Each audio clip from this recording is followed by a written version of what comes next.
Okay, for this particular presentation, I want to go back to the homework problem you had in the previous unit, where I gave you a data set and the results showed a p-value of 0.074. Now, 0.074 represents kind of a problem for statistical decision making, because you remember what the key probability is? It's 0.05.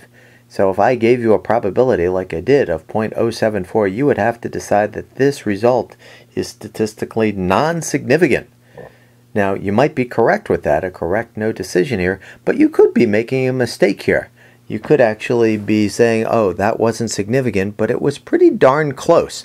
So any probability we get between 0.05 and 0.099, where it's kind of close, we actually call that marginal significance. But marginal significance kind of represents a problem for kind of the dichotomous nature of yes-no decision making, because if you're really following a statistical protocol, you've got to say no, it is not significant. Now, of course, we might have a miss here due to a lack of power.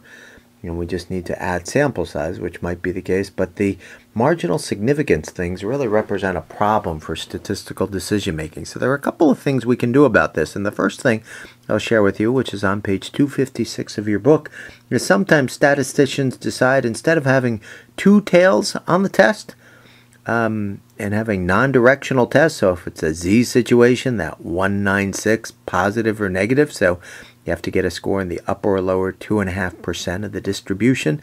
Sometimes they say, well, if I have a directional hypothesis, if I think my program's really going to work, I'm going to put my rejection region all on one side. And if you look at figure 8.10, if you do that with the Z-test, then you make your critical score actually, instead of 196, 1.65. And so it would actually be easier to reject a null hypothesis. So one thing you can do is have a directional test. Statisticians usually don't like to do this, because by doing this, you run the risk of having more false alarms. You make it easier to reject the null hypothesis and show hits, but then you also make it easier to have false alarms. So we don't like to do this. But that is one approach that we sometimes see, the idea of making things one tail. The better idea that a lot of statisticians do use is, instead of making these binary decisions, what they decide to do is not make those decisions and instead do something called confidence intervals. So I'm going to take you down to Appendix C here and go back to the old data set that I actually had.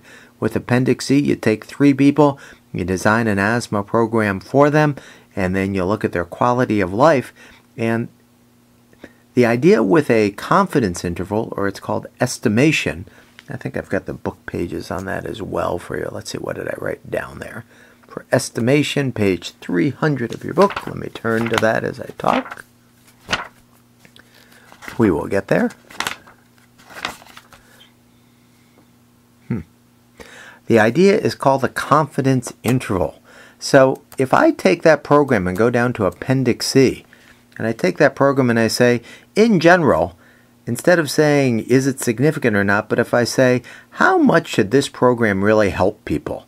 If you were about to take the asthma face-to-face program and I said, how much, if you had to guess one number on how much you'd actually help people, what number would that be? And what most people would do in that situation, they'd say, well, what is the mean of the pretest? They'd say, well, the mean of the pretest is a 4. What is the mean of the post-test? Well, the mean of the post-test is a 9.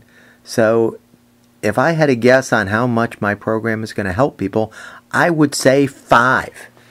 In confidence interval terms, that is called a point estimate. If you had to make a one-number guess on how much my program is going to help people, you would probably say 5. That would be a confidence interval that's very, very precise. It's just one number. But would you feel highly confident that that's going to be how much my program is going to help people? You'd probably say no. You'd have a high degree of precision, but you'd have very little confidence. So a point estimate has a high degree of precision, but you don't really have that much confidence, because just one number you can't really tell. So what we do in confidence intervals, and if you look at the chart below, with the paired differences, we create something called a confidence interval. Look at where it says the 95% confidence interval. Do you see that there? Where it has 7.48 and 2.51. The idea is if you go to the number that's in the middle of those two, what number is right in the middle of 7.48 and 2.51? The number is 5, which is on the left part of the screen there. So if you wanted to have one number, a point estimate, you'd have a lot of precision. You'd say the Towson program is going to help somebody out 5 points, but you wouldn't have a lot of confidence. And so what they do in confidence intervals is they use all the Z and T, standard deviation, standard error, the mean, the rest of it, and they create an interval. And so with this particular interval, the real world statement you'd want to make here is you could say in this particular situation that if somebody were to take the Towson asthma program, you are 95% confident that the program will help that person out between 2.5 and 7.5 points. So you are 95% confident that the program will help you out between 2.5 and 7.5 points. It's a confidence interval around the number of 5. But now you have a lot of confidence in it. You're 95% confident, but of course you've lost some of the precision here.